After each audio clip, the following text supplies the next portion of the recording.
Good day, everyone, and welcome to the world of the International Fabtalks. Fabtalks is all about connecting with the right kind of people who have been through the ups and downs, who have faced a lot of challenges and who have emerged victorious. And they are ready to face all the challenges no matter what life throws at them. This is what makes them more powerful in our eyes and making them as inspirational figures for us. Today, we are being joined by a very special celebrity who's our guest for today. She has accepted the invitation to the International Fab Talks on special request. Madam is here. She is none other than Dr. R.N.Uma. She's here with us to share her experience. Let us celebrate her journey here. She's connected to the academic sector. Our celebrity and guest, she is Dr. Uma. Hello, ma'am, and welcome to the session. Welcome, madam.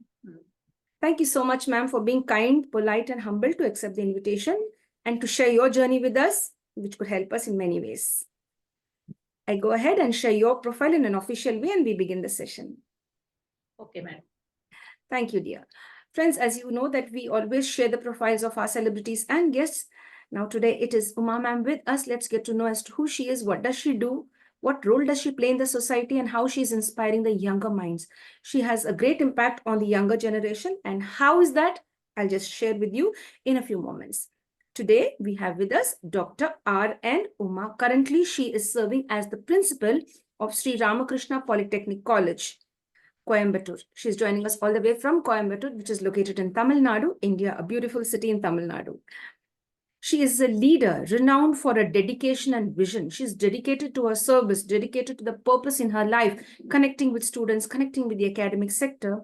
And she has a lovely vision to see all the students excel in their chosen field. It could be like in any field, as a student, you select your course, she would be there to guide you in the right way.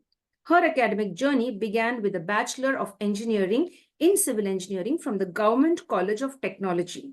Further, her education went on much beyond the bachelor's course, beyond the BTech level, and she's completed a master's with regard to environmental engineering, again from the same college, that is Government College of Technology. Dr. Uma's pursuit of knowledge didn't stop there. She went on to obtain a Ph.D. as well in the Faculty of Civil Engineering at Bharathiyar University, Coimbatore. Ma'am began her professional journey as a junior research fellow at the Structural Engineering Research Center in Chennai in the year 1986. She got actively involved in preparation and submission of research proposals to various findings or funding agencies, to put them right. She got actively involved in preparation and submission of research proposals to various funding agencies and collaboration, MOU with organizations, etc., managing the sponsored research and consultancy activities. That's really wonderful. She has also many journals published, and under her guidance and support, many have been, able to achieve higher heights. She's been very instrumental in the successful completion of numerous research projects and theses. Now, as the principal of Sri Ramakrishna Polytechnic College, I just say that once more for all of us to be more clear. Being the principal now at Sri Ramakrishna Polytechnic College, she has implemented innovative programs that have significantly enhanced the learning experience. Under her leadership, SRPTC has seen remarkable advancement in infrastructure, curriculum, and student success, be it connected to the emotional aspect of the child or the mental health of the child, or maybe the learning activities of the children. All in all, ma'am has contributed to the growth of this beautiful institution in the right way. Under her leadership, people have been very happy, students have been very happy. Her commitment to fostering a nurturing and stimulating environment has positively impacted both the faculty and the students. And I'm sure the parents as well, because the parents also are very happy with what ma'am has been contributing as a principal, as an academician right through all these years. Let's get to celebrate ma'am's journey here. We'll get to know more about her story as to how she overcame the challenges in her life. As you all know, we all face challenges, but how we take over the challenges, how we face the challenges makes us who we are today. Over to you, dear. Ma'am, you have a wonderful, wonderful profile that's really very nice. Seeing you sitting there as the principal, hats off to you. You're a strong woman. Madam. Thank you. Thanks for the nice introduction. I'm very happy to share my views with the Fabtalks International. And I'm ready to answer all your questions as well as to clear what I am doing at present. Yes, madam. Thank you so much, ma'am, for being so humble and taking out the time for us. It's really nice. It really gives us lots of joy and pleasure to see women rise above all the difficulties and, secure a high place in the society and lead the society in the right way. If you educate one woman, she educates, the entire surrounding. It could be a family, it could be the community, it could be the society, it could be the entire world. You never know who she inspires. So you're one such person. That's lovely. How would you define yourself for all of us? Who is the real Dr. Uma? Yes, madam. As such, I am a professor working in a technical institution. And I see that my vision is to shape the students for as future engineers and innovators. I'm very much committed to my profession, and I see that students learn the skills which are needed in the industry at present. In this digital era, many skills are required by different industries, different skills are required. So I like to impart those skills in our college. And to say about me, as you said, the education for a woman, it will spread around, that is to the many people, and one woman can educate 100 women, not even 100 women, more than that. So I come from a family where my father is a businessman. I am the first graduate in my family. I have 4 sisters and 1 brother. I am the younger one. So, in the period of 1970 and 80 and all, girls will be married in the age of 16. So, since I had so many sisters, I was able to do my engineering degree. And I had a passion to do, because no one was a degree holder in my home. They were doing a big business in my home. My father was involved, my uncles were involved, and they don't know about the education. That I did very well in my +1 and +2, and I got very good marks so that I can enter into an engineering college, that is Government College of Engineering, Salem. Salem is my native place, my mother's place. And from there onwards, I was so sincere and I learned so many things studying in a professional college. Then I became a junior research fellow after finishing my engineering. I started as a research fellow in Structural Engineering Center, which is a very big concern. It is a Council of Scientific and Industrial Research, a central government organization where I started my career. After that, since it was a monotonous job and it was located in Chennai, I like to come very closer to my native place. So I came to Coimbatore, where I joined as a lecturer in VLB Janakiammal College of Engineering. So that's how my journey started. And to say frankly, after getting this PE degree only, I was recognized in the society as well as among my relatives.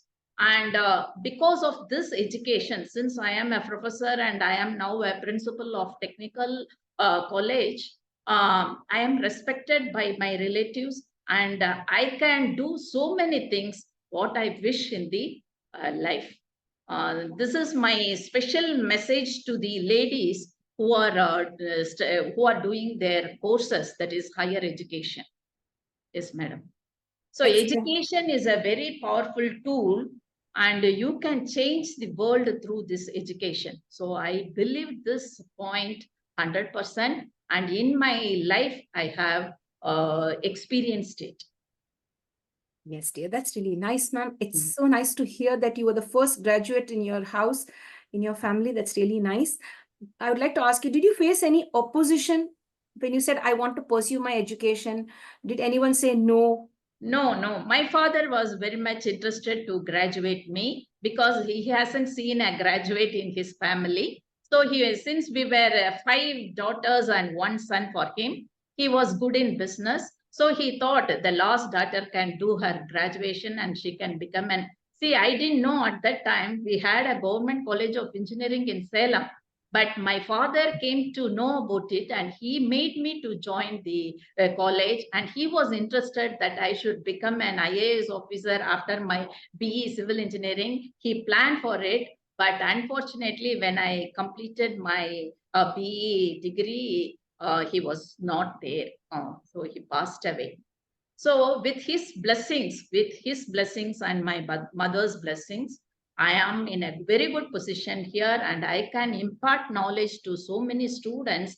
And all my students, those who have completed BE, ME, and diploma under my guidance, are in very good positions, and they recognize my teaching and my experience, and the way I taught them, they recognize. And through this digital media, it is possible to connect through various students who are in very good positions, and they appreciate me, and in turn I feel very happy about my students.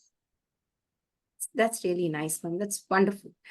Your dad has been the force behind you. Yeah, Yes, definitely, that's madam. really nice. I'm sure he'll be above listening to us and blessing us from above. He's very proud of your achievements right now, and that much I'm sure. That's really nice. And as you also said that your students are very happy with you with regard to the work that you've done for them, enlightened them, empowered them with the right kind of material, with the right kind of teaching methods, and all of the guidance that you've given them. That's really wonderful. Now, ma'am, you are in the academic sector for a very long time. Now, when you put your foot first into the academic sector as a professor, what was the challenge that you faced? Because now there are several youngsters who are entering into this field. So, what kind of challenges did you face initially in your career? Madam, when I entered into this teaching profession in 1987, uh, and students studying engineering college, more or less we have my age and their age were same. They were only 1 or 2 years younger to me. So to stand before a student's strength of 60 students and to deliver a lecture, it is very, very tough, madam. I was new to that profession. So though I have seen my teachers in school as well as in college, it was very difficult to face the students and deliver the content before 60 strength. Then later I slowly picked up, and students loved my teaching because I will be very clear in my teaching. Step by step procedure. I will be writing all the steps in the board, and students will be liking. Mostly I will be handling strength of materials, which is a very common subject in civil engineering. So students love to sit in my class and they will listen properly. And this is the first challenge which I faced, that is to stand before a strength of 60 students. Later, I picked up. Very true, very true. I can relate to that because I Uh, also initially faced the same challenge when I was a lecturer for the first time in my life, like standing in front of a huge crowd, the students, like it could be 60 to 80 we had in our class. And we have different personalities who are in front of us. And to get them all to listen to you, it requires a lot of courage, grit, determination. Nevertheless, you've now focused on becoming the principal and you're here as the principal. That's really nice. Now, ma'am, I'd like to ask you about your early childhood, like below the age of 13. What kind of a child were you? Were you very studious and like, focused on studies, or very playful? no, madam, up to fifth, to be frank, I was a dull student, and my parents will be often visiting the school for the irregularities, that is, irregularities in the academics. But later, at one point of time, when I studied sixth, I thought I should do well. So from the beginning, if I have a determination to do better, definitely I will do it. That I had that capacity. So from sixth onwards, without any tuition or without any guidance, I did my studies very well and I came first, second in the class. From there onwards, I picked up the studies, and when I came to 12th, I was the one of the three students who joined a professional course in the whole school. The school had a strength of 1,200 students, but in that strength, I was the one of the three students who joined the professional course. Myself and two other girls joined Ph.D. College of Technology, and myself, I joined Government College of Technology. So in the earlier stage, though I missed my basics, from sixth onwards, I started preparing. in 11th and 12th and all, I didn't had any tuition. I prepared myself. My family supported me, my father, mother, and as well as my brothers, sisters, everyone supported me because it is new for them. They don't know what is education. They know only the business. They supported me in all ways. That's really nice. Very, very interesting to know, ma'am. That's really nice. Would you like to share any special incident connected to your childhood in school or at home? I mean, which sibling you are Yes, very madam. close to? Like, I was a very good student in the school. When I studied 10th, I had a typhoid fever, which put me in a very, very bad position. I didn't attend the school for more than 1.5 months. And I was studied in a convent, St. Mary's School Convent. And from the convents, the sisters came and they saw me at home. And I was hospitalized for 1 month, and the temperature didn't go down, madam. The infection was so serious, I couldn't attend the college. So the whole school on that particular 10 days, at the end of 1 month, they had prayers for me. My sisters, they prayed, my sisters as well as my teachers, they prayed, all the school students in the prayer hall, they prayed for me to get well soon. So I cannot forget that. After this incident, all my hair fall down because it was a severe typhoid, and it took me 3 months to recover. But after that 3 months, without attending the school, I wrote my 10th and I got very good marks, which was appreciated by my teachers and my parents, which I remember even now. thank you, ma'am, for sharing that incident. Thank you so much for sharing, because this will be a great message to all the other students who may fall sick at any Yes, given point of time. And they should not give up on their dreams and aspirations. They can take a wonderful example from you. And we are thankful to all your classmates, your schoolmates, your principal, and all the sisters and faculty members for praying for you to recover quickly. That's really nice. And it feels good. It really feels good when somebody really loves you in the right way, when somebody values you in the right way, that's yes, really nice. So I'm sure all of them will be very proud to see you like this, yes, definitely, accomplished. madam. Yes. Um, Yes, dear, that's nice. Now, ma'am, like in your life, you might have, as a kid, as a little girl, you might have seen somebody in your life like and say, yeah, I want to be like this person, or this person is my role model, or maybe I'm inspired by so and so person. Is there anybody like that? Yes, madam. Yes. See, all my school teachers as well as college teachers are inspired. I I have very great inspiration for them. So I have learned the perseverance, their adaptability, their flexibility to the different types of students in the class. So I have learned from each and every teacher a character, and I am now a character of all the characters which is in all the teachers. Now I am the in this position. So I can say that uh, I am an amalgamation of all the characters which are seen in my teachers, whether it is a school teacher or a college teacher. They are all my inspiration. Even when I studied in engineering, the basic concepts were taught in such a way that even I remember that the same class where I stood there and where I wrote the exam, how it was received by me and how it was corrected by my professor and how I got the very good marks. I remember those days and I remember those classes. And I see my professors and teachers whenever I feel, and they bless me with their heart. And I am in this position because of their blessings. How sweet. You're so nice and kind and humble that you're giving the credit to your teachers, to your, professors who are in your life. That's really very nice. To give back to our professors, our teachers, the faculty members, to respect them. And you're not selective. You say all of them have had an impact on me. I am an amalgamation of all of them, into one whole. Like I represent all of them, the good things I've taken from them, and this is who I am. That's wonderful. Now, ma'am, you have four sisters with you. Totally, you are five sisters and one brother. Now, how was your relationship with your siblings? Who was your very, close sister, or maybe were you attached to your brother? Yes, since I am the younger one in the family, I'm very close to all my sisters and my brother. They like me because they don't have the education and they haven't seen the college, and they envy me for so many reasons.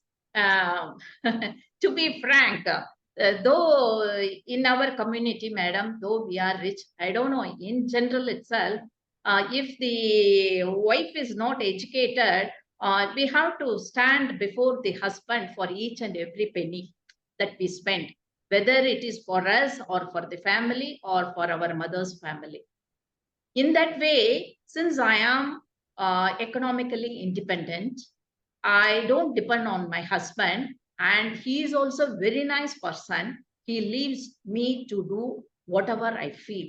So my sisters, though they are in a good family with good wealth, they envy me because each and everything they have to answer their husband or mother-in-law or father-in-law. In that way, I feel very proud. So that only I say all the girls should be educated. So after my education, all my nephews and niece, they are all educated. Not even a single one is left out. All are doing, all did their engineering. And my brother's son is a doctor in London, and another son, he is an engineer in US. So they all, I inspire, they say that I inspired them because in the whole family, I was the only person who was educated. Yeah, that's So all my sisters are very close to me, and we talk every day, and they like me, and I give small presents to my sisters as well as brothers, and we'll have a very good relationship, madam, even today. Yes, dear, that's very nice. Very true, ma'am. As you said, a financially independent woman will be able to, manage the things for herself. She's having the independence to buy what she wants and, Yes. spend the money. It could be spend the money on her own family. It could be spend the money for her parents, look after her parents, use it for the right reasons. That's really nice. Otherwise, the truth is you have to ask, every single penny from your husband. Like, I need this, I need this. It's quite embarrassing in most cases. Yes. Yes, ma'am, you are one lucky one. To be very honest, let me put this right for all of the sisters and brothers out there. Now, you are one lucky one, lucky person.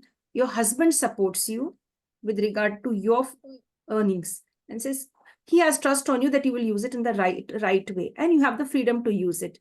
But there are several other women who are professionals, but they still do not have the privilege or the advantage to use their own hard-earning money. This is a sad truth. Do you Yes, agree?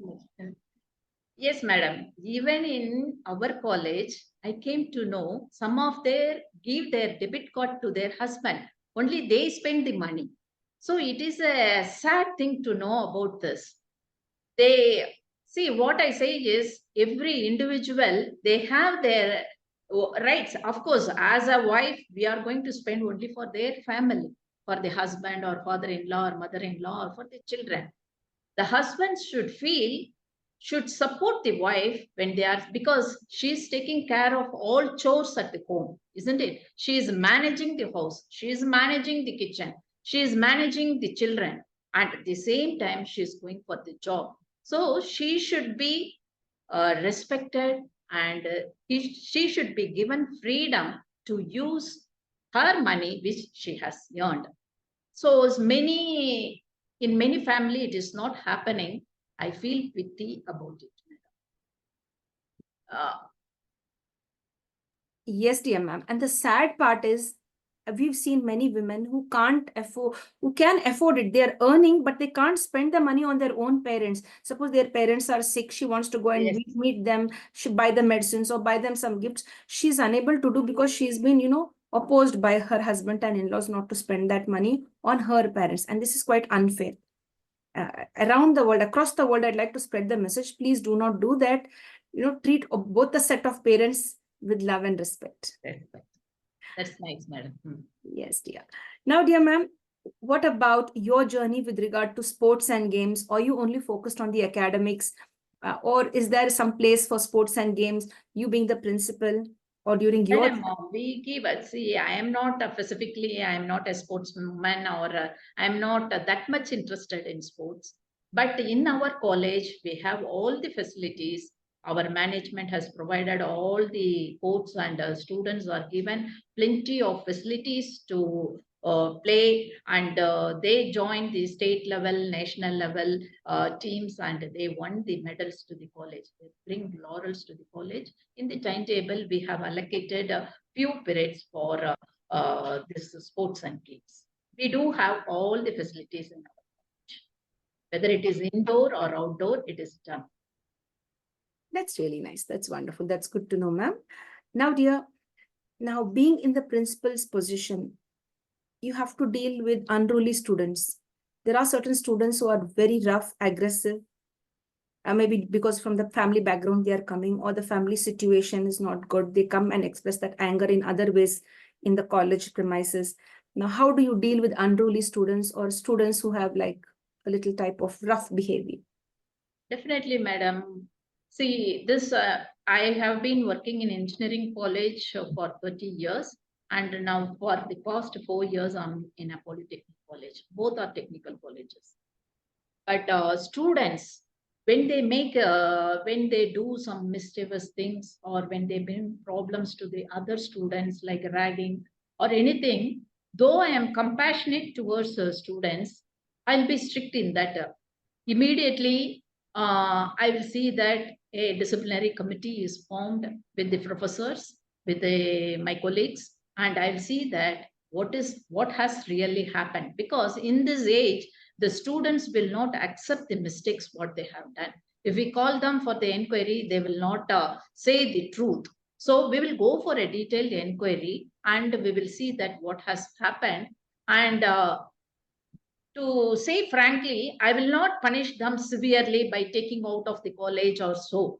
I will advise them. I will see that they are refunding for the what they have done. I'll call the parents. I will call their siblings. I will inform them, and I will give them time to change themselves. And we have a counseling center in our college itself with a psychologist from our hospital. So I will send those students who are very mischievous to those counselor, and they will be counseled for 1 or 2 times so that they will change their mindset.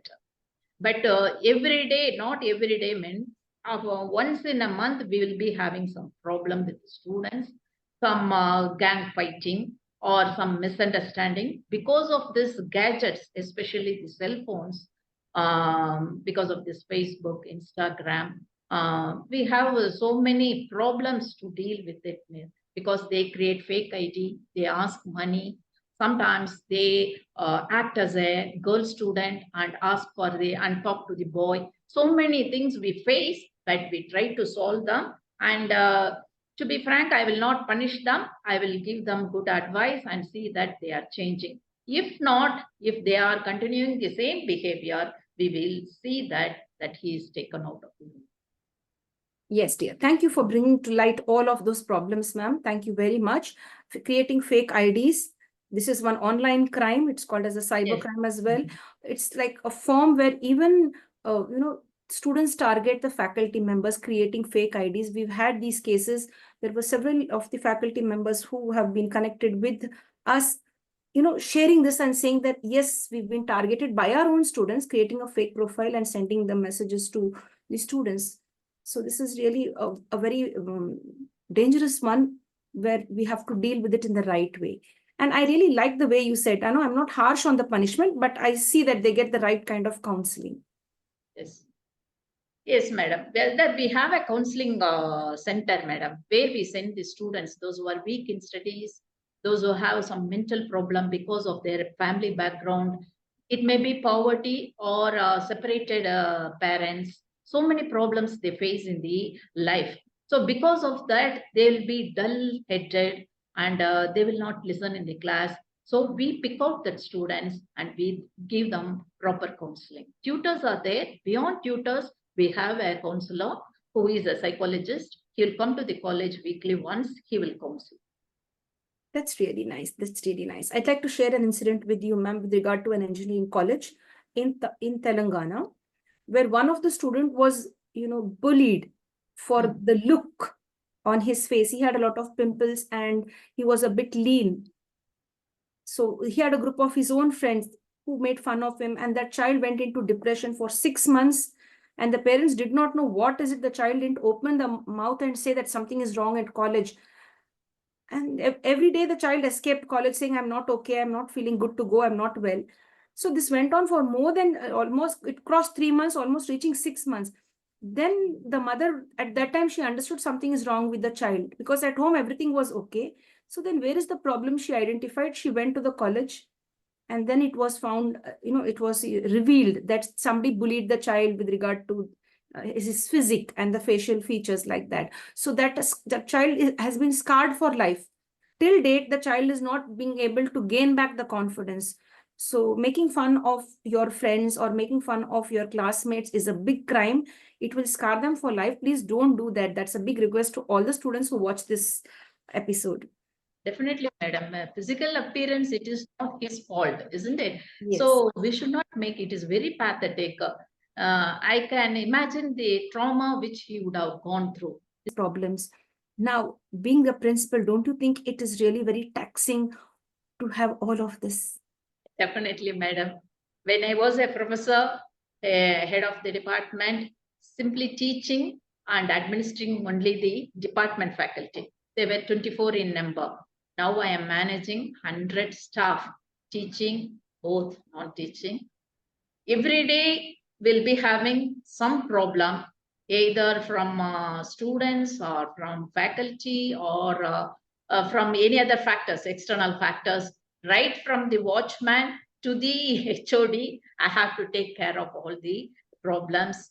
Definitely I'll be stressed. Sometimes the day will be very smooth. It will be very easy to go through. Sometimes the table full of problems. From morning to evening, I have to solve the problems. So I will get at this point, I'll get the help of my mentors. I'll talk to my fellow colleagues, or I'll call my professors to deal the problem. Definitely all the day will not be the same, because I have to manage everything, the finance, the management, and the administration, right from the watchman to everything. Some problem or other will be created, madam. So I have to solve everything smoothly. I am the middle person between the management and the faculty. So I have to represent the problem to the management, and I have to see that it is smoothly solved, so that it will not be adverse to the faculty or students, at the same time benefit for the management. Yes, dear, I understand that. I get that very well. And I'm sure the way you explained how you deal with those stressful situations, as you said, a table full of problems on certain days, like you connect with your mentors, you discuss it with the professors, with the right kind of people, seek the right kind of guidance and resolve the problem. That's really nice. And as you very well put in that, you work very well between the management and the faculty members and students, bringing a balance between all of them. That's really nice. Now, ma'am, what about tours? Now, have you been able to, engage in, taking the students for a tour to different places? Do you Yes, all ma'am. encourage that? Every semester they have a tour. It is what to say. They'll be taken to a place where the industry is operating. Some students, they go for a tour for an hill station. Local tours are arranged for some industries. It is in the curriculum, and we take it as a part of the curriculum, and teachers will be accompanying them, and they'll be taken to different places, whichever they feel. Yes, dear. That's really nice, ma'am. Thank you for sharing that, because, taking the students for a trip or a tour, that will really enhance their learning skills, and exposure will be there. Then in the four walls, they have Because the industrial requirement is changing day by day, madam. very Since they are the engineers, they are the diploma engineers or degree engineers, they have to understand the technology which is happening in the industry. Since the technology is changing, if they go to the industry only, they can see that technology and understand the process. So we take them often to the industries, we get permission. we take the students to those industries, and they will be learning the skills and how the machine is operating, and how we should behave in that particular industry, and what are the things done, what are the raw materials, and what is the final product, how it is done, whether the robot is doing it or the man is doing it. Everything they will learn from the this industrial visit. And some visits are arranged for fun, madam. That is also arranged. Yes, that's really nice. Even for fun also, there are some arrangements. That's really nice. Now, ma'am, how do you deal with aggressive parents? There are certain parents who come with lots of aggression. The child will be at fault. They will be at fault, but they will put it on the management and they will blame the principal. Have you faced such a situation? Definitely, madam. When we give a suspension order, immediately the parents will come. They'll say, my son is not a daughter, they didn't involved, and you are blaming my son. At that time, with facts, we have to prove them. And I will convince the parents also. See, in this age, they'll be doing mistakes. You should take it in the right sense. You have to advise them. You take this suspension as a punishment to him, and you see that you are counseling your ward during these 10 days. You keep him or her in your house, you counsel him, you tell him what he has done or what is wrong with him, and you counsel him, and you later send to us. We don't expel him from the college, we will take him into the college, but you should understand the problem and you should cooperate with the administration. Then only we can see the other students, see the other parent who is beaten by this student, they will come and ask us, no, they will ask the administration, why you haven't punished that student. So for that sake, we are giving this punishment. So I will counsel them, I will convince them. Some parents, they may cry. See, the relatives will ask why your son is at home, why he has not gone to college. It is a ego problem for them. So if he is suspended for 10 days, he will be at home. So the relatives may ask. So they will say that problem, and I'll see that is all not our concern. It is your responsibility to see that your ward changes in this suspension period. So we face that problems also, man. Some they come and beat on the table and they will be asking questions. Some gents, that is a father, will say, how can you suspend my son? So we have to face and we have to convince. Yes, dear, I get that. I understand, ma'am. I understand that. Now, dear, there are certain, if we are not taking any political party names, just in general, from the experience and exposure that I've had over the 30 years of me being in the academic sector, there are certain political interferences with regard to the admission process. They will bring some party person will bring certain students and say, you just have to enroll them. So and so person has, asked us to, encourage the student for admission, or, a reduction in the fees. Has this happened with you? Because this happens. Definitely, madam. Since it is a very popular college and in this part of Coimbatore, we will be having such problems, but our management will address to you. We will send all those problems to our management. They will see that it is cleared. We will not take the decisions. That's really nice. And that is, I feel good because it's quite scary because Yes. Yeah, it's quite scary. They will be asking the computer science branch itself. They would have not got that cut-off marks, but we are forced to give that computer science branch. The other students who have got lesser marks will be questioning that. So we will send that paper to the management. They will decide and they will guide us. Our CEO will guide us. That's really nice. That's really comforting, Yes. And now, ma'am, the next question that comes up, there are certain students who are very brilliant, but they are unable to afford the fee structure. Now, is there anything called a scholarship or any help given by somebody for students Yes, to madam. continue their education? As a part of corporate social responsibility, many companies sponsor tuition fees for the students who are coming from poor background and having good academic records. In our college, ZF Wind Power Company, which is located in Coimbatore, in outer skirts of Coimbatore, they sponsored last year tuition fees for 37 students. And the Institution of Engineers it is a professional body, which is a national body. Every year they sponsor tuition fees for the all branches, for one student from each branch, they pay the tuition fees. So apart from this, our management itself, they give concession for the good meritorious students. They give fee concession of 25%. So all these scholarships are given. Beyond the scholarships in Tamil Nadu, for AC, ST, they have scholarships, and Pudumai Pen scholarship is there. Those who have graduated, those who have studied from Tamil medium, right from first standard to 10th standard, they will be given 1,000 rupees every month. So that is also happening in our college. So they are taken care. And finally, madam, if some student who didn't get all, I have mentioned 3 or 4 types of scholarship. If any student, if they didn't get any scholarship and if they are really poor and good in academics, I will sponsor the tuition fees for them, madam, because I see that their studies are not it is not discontinued because of the money. So I have a good circle of friends like my fellow colleagues and who are working in foreign as well as in India.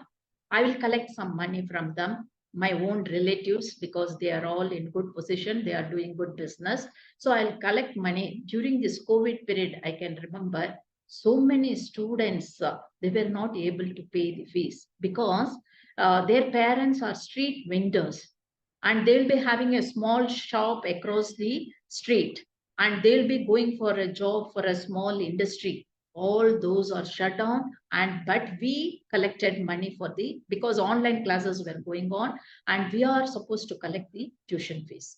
At that time many students were not able to pay the fees, so I took it as a chance to help them. I collected money from my friends and relatives and I sponsored the tuition fees for many students. So I'm not very, what to say, greedy to tell about this, because I see that students, they do not discontinue the studies in the middle of their course.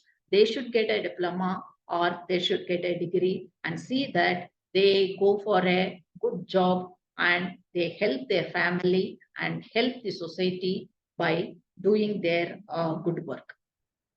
Yes, dear. That's really nice to know that you're supported by many of the people in the community. It could be your friends, your relatives, it could be people living in other foreign countries who are well off and ready to lend a hand to educate the people who Yes. cannot afford to pay the fees for their children. That's really nice. Now, ma'am, is it a co-ed or is it only a boys' college? Co-ed college, madam.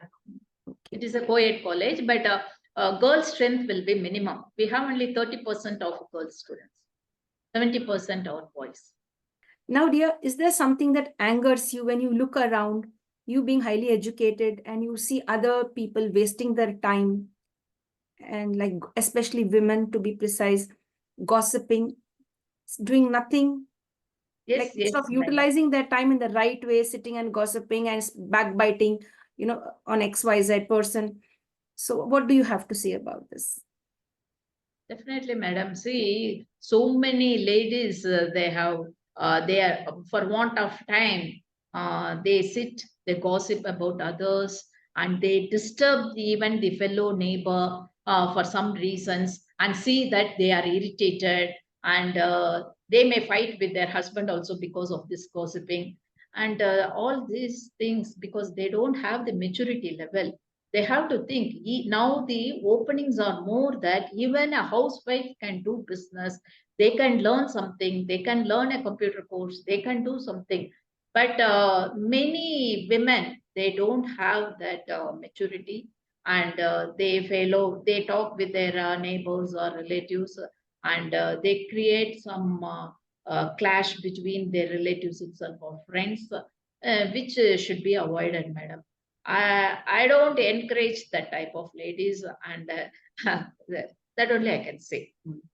Yes, dear, I get that. That's really nice. Thank you for sharing that. Now, dear ma'am, amongst all your achievements till date, right from the start of your career in 1987 till 2024, what made you feel the proudest that I have accomplished this and this makes me extremely proud? Yes, madam. Since I am a first graduate from my family, I feel very proud that I have reached the greater heights because in academic side, of course, I can become a vice chancellor and all. The highest position in a college is a principal. I have been a principal and now I am working as a principal. So I am proud about it. It is because of my sincerity and support from my family members as well as my parents. I am in this position. So I feel very proud to be a principal, a good human being, and I am in a position to help others in terms of money as well as to give advice.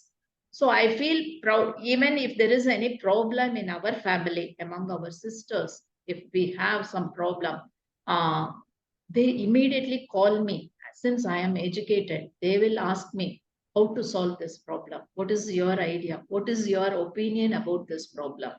So I am privileged in my family as well as among the society that I am given a position to uh, counsel everyone, and God has given me the blessings to help others. So I feel proud about, I am self-content also.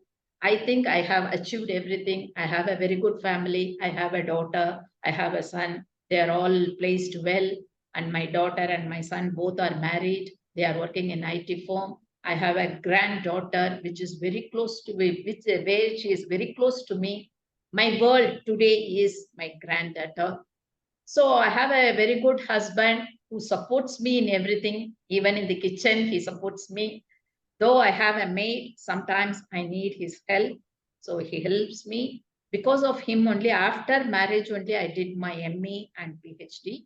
So you can imagine the support he rendered for me to complete my doctorate as well as the MD. So I am very grateful to my family members as well as the society in which I am living. That's really nice, ma'am. That's wonderful to hear that. It feels good to listen that from you, that you've been given the right kind of love and respect from your family, especially your spouse. You know, as you said, after your marriage, you've completed your, further education and your PhD, etc. And he helps you in the kitchen as well. He allows you to spend the money in the way you want it. You know, there is no like force on anything, like, because we've seen several, families outside there where the women are suppressed. Or nowadays, let us not be only focused on women, vice versa. It could be, there's a lot of pressure in the family and lots of ups and downs. So I'm really happy to hear that when you share that I'm really blessed and I have my family really, focused on their development, and in fact, even in my development, seeing me rise and they rise together, it's nice. And you said my world is now my little granddaughter. That's really nice. Lots of love to your granddaughter, lots of love to your entire family. Now, ma'am, the thing that I would like to ask you is, now, do you ever get some time for recreation, like go out with the family for a movie maybe, or for a concert, or travel somewhere? Definitely, madam. But my time is limited because all the 6 days we work, 8 to 6, I am working here. But on the holidays, in the holidays, we will make a trip to Ooty or some hill stations. And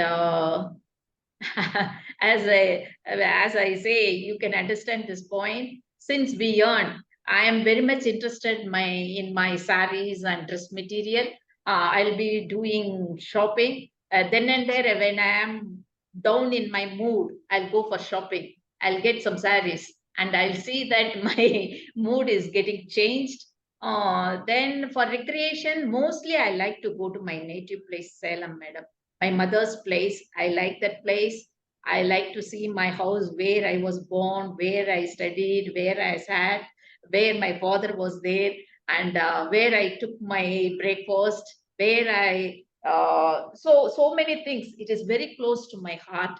So I like to visit my native place, the place where I was born. So I then and there I go to that place, and whenever our family members, others appointments, and my husband's appointments, when it is okay, we'll go for a trip or for a hill station or some other pilgrimage or so. That's really nice. That's really great. That's wonderful. Now, ma'am, what are the changes that you'd love to see in the world? something which disturb me is this communal disharmony, madam. Because of this caste problem, so many things are happening, especially in Tamil Nadu or throughout India or throughout the world. So many wars are going on. So seeing this, many people who are not directly connected with this are dying, isn't it? And because of this communal problem or disharmony, so many people they fight with each other, and some mishappenings are happening. So all this should be controlled. All are equal, and there is no caste. We should not see that he is lower, and we should not see, especially in Tamil Nadu, when a boy or a girl, if he or she marries a girl or a boy from a lower caste, the parents quarrel with each other. They try to kill the girl or a boy. And this is all happening even today, madam. It cannot be controlled. So in the government, they are giving so many privileges for this caste, but in spite of that, their maturity level is not up to the mark, and they fight for this. They sometimes they kill this the boy's parent, kill the girl's parent, and so many things are happening. And you can see in the world so many wars are going on because of the misunderstanding. Or somebody who is very cruel, he is doing the mistake, but the people who are not directly connected with it are dying day by day. There are so many people are dying. And to read this, to know about this, it is very much, what to say, Mm, it is very much heartening, madam. So we should cut off all these things, and we should see that all human beings are equal. We should uh, educate them, educate them. Yes, dear. Thank you for sharing all of that. Yes, I was listening to you very patiently. Very, very true. There are several countries who are at war and the innocent Yes, people are dying. And even as you say, caste has had a very negative impact on many of the people around us. And in fact, they say religion has killed more people than any war has ever killed. That's also one thing. And as you said, honor killing, it could be either the boys killing the girls' side or the girls killing the boys' side. It could be that. A lot of this. So let's, I think, work hard on focusing only on humanity, on like the privileges that a human being needs: respect, understanding, value, kindness, love, education, and all of that. Than, being negative, than being self-centered, than having this community feeling. So let's open our thought process, like, and be more progressive. As you say, education can, enable people to think in the right way, to be more progressive. That's wonderful, ma'am. Now, ma'am, as a faculty member, as a principal in the academic sector, the best gift that you've received till today, like what is the reward or the gift that you've received, either in your personal life or professional life, you could share? in professional life, I was working in the Ramakrishna group. I was working in an engineering college. I was heading civil engineering department. At the, one fine day, my managing trustee called me and he told, can you take the position of a principal for Ramakrishna Polytechnic College? I was wondering, I didn't know why our trustee is calling today. So at that moment, I felt very happy, though I am accepting that proposal or not. So they have recognized my sincerity, my hard work for the past 18 years, which I have done for that college, for that engineering college. And they have recognized me and they have called me to take a position which is better than a professor, that is as a principal. So at that moment, I felt that if you work hard and with sincerity, definitely you will get the reward. So that was a special moment in my academic side. Personal side, when what to say, madam? It's So many difficult. things, so many things has been happened. Special moment, I can say my daughter's and son's marriage day. Today I am feeling better and I'm feeling very happy that I have selected a right partner for my daughter as well as for my son. When they are living with harmony, I feel that I have done my duty uh, to the expected level. So that moment, on that particular moment, I feel very happy. That's really nice. So you're a proud mother and a proud academician as well. That's really very nice. It feels good. You're balancing the personal and work-life balance very well. You're maintaining that. That's really nice. Now, ma'am, I'd like you to give a message for all of us before we come to an end to the session. What is the message from Dr. Uma?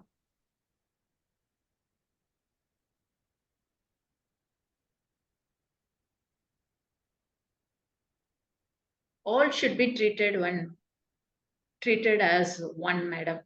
Whether they are good or bad, whether they are rich or poor, all should be treated as one. And since I am in the academic side and since my profession is as a professor, I am free of bias. We should not have bias between the students. In the strength of 60 students, one student may be dull and one student may be bright, but we should treat them properly, and we should not have a biased feeling among the students, and we should see that the dull student comes to the level of the good student. So I say that so many disparity in the society among the teachers as well as among the fellow colleagues. So they should love each other and they should respect each other, and they should treat everyone as their friend and their neighbor. Yes, dear. I really like the way you put it so well. The beautiful messages, you have no biases. Be very unbiased, accept everyone as equals. This is a very progressive thought process. That's really nice. I like all the students and all the people of Tamil Nadu to have that thought process, to treat each other with love, respect, and dignity. And of course, not only the people of Tamil Nadu, the people of India and across the world. Thank you for that lovely message, ma'am. That's really very nice, very inspiring. Now, towards the end of the session, ma'am, give us a gift in the form of 3 beautiful words. You've already empowered us right from the start till now. You've explained everything so well. You were speaking out from your heart, and you were very genuine without any filters. So, no, you were just like who you are. You presented yourself as a very genuine person on this platform. Now, towards the end, if you could share with us 3 magical words that could create a lovely space in our life or maybe help us to bloom better. Apart from please, sorry, and thank you, you could share any 3 words. Adaptability, flexibility, and kindness, madam. Adaptability to the situation, flexibility, and kindness towards everyone. These are the 3 magic words. That's really very, very nice. Adaptability, flexibility, and kindness. I think this describes you in a complete nutshell, that this is what you are. You adapted to your changing situation from, the professor's post to the principal's post. You're very flexible with the students. You forgive them, but nevertheless, you never let them take advantage of your kindness. You make them, undergo the process of regret, or maybe, take time to reconcile with their situation and rejoin again, understand that they have done something wrong, forgive them and take them back, give them a chance to grow. That's really nice. And you're very kind for sharing your time. You're kind to your relatives. You're kind to the students who can't pay their fees. You've done a lot of good work, not only as a professional, but as a great human being as well. On the personal front also, you have done a wonderful job. We wish you a lot of happiness in all that you do, in all your endeavors. And we'd love to have you once more on the International Fabtalks to share more about your journey. Thank you, madam. Thank you. Thank you. Thank you. It was very, very interesting getting to know your thoughts and views. I really felt highly connected with you because I come from the academic sector. So I can really relate to what you're sharing, what you're experiencing, and how you're managing things. And I could see you shared all of it without any filters. It was a genuine sharing. Thank you so much. Thank you. Thank you, madam. Thank you. Thank you, dear. Have a wonderful time. Thank you. My dear friends, with this we come to an end to the International Fab Talks for today. Don't forget to like, comment, subscribe, and share if you like what the International Fab Talk team is doing, connecting with the right kind of celebrities and guests. For today, our celebrity was Dr.R.N.Uma. She is the principal of a lovely college, of a lovely polytechnical college. Now, friends, if you feel that this video has to be shared with the right kind of faculty members, with the right kind of students, to get the right kind of message, there's a message for one and all, irrespective of a professional or a non-professional, how to go about life, how to be unbiased, how to love the people around you, how to encourage the right kind of things and discourage the wrong things. We've learned a lot today with our celebrity and guest, Dr.R.N.Uma. We'd like to thank her for her love and her time today on the International Fab Talks. Thank you, ma'am. Thank you. Stay blessed. Friends, don't forget to love yourself, love your family, and don't forget to like, comment, subscribe, and share to the International Fab Talks. Stay safe.